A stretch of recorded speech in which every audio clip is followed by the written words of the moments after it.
Lauriston Castle was owned by a gentleman called Mr. Robert Dalgleish.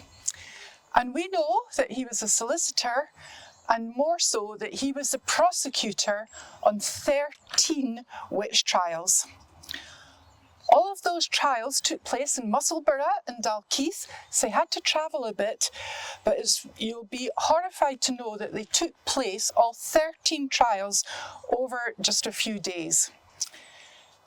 12 women and just one man were tried. They were found guilty of making a pact with the devil. Now we know that nearly 4,000 people in Scotland were named and accused of witchcraft, and that around 2,500 of these people were executed. As the Witchcraft Act, which had been passed by the government in Scotland 100 years earlier, had made the practice of witchcraft a capital crime, which of course means it was punishable by death.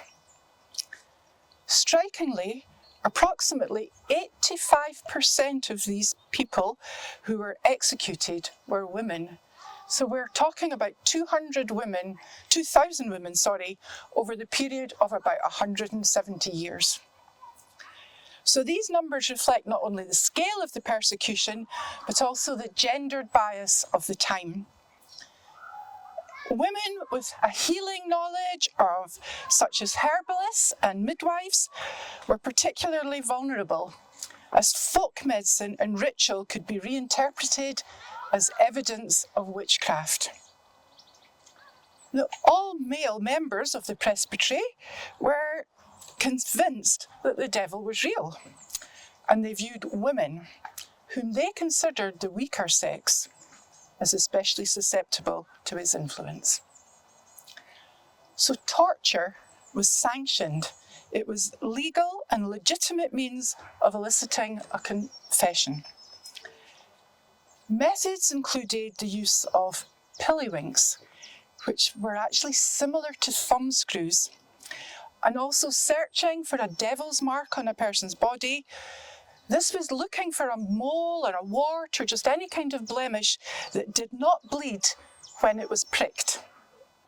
And they did prick the people all over just to see if they could find one. So unsurprisingly, many suspects confessed, who wouldn't really under such pressure, but then their fate was sealed. They would be sentenced to death, and this meant strangulation, and then their body would be burned. During their confession, the suspects would often name others that they claimed had taken part in the acts of witchcraft. So in small, tightly knit communities, such as out in the country, this meant that fear spread very quickly, and many more people then found themselves accused. So now it's been 365 years since the death of these 13 people, who were prosecuted by Mr. Robert Dalgleish of Lauriston. His name is engraved on this stone here. If you see the stone right in the middle, just above that window, you can see, if you go up later to see it, that is called an anagram stone, and his name is there. He put it up himself to tell everybody what a God-fearing person he was. You can debate whether he was or wasn't.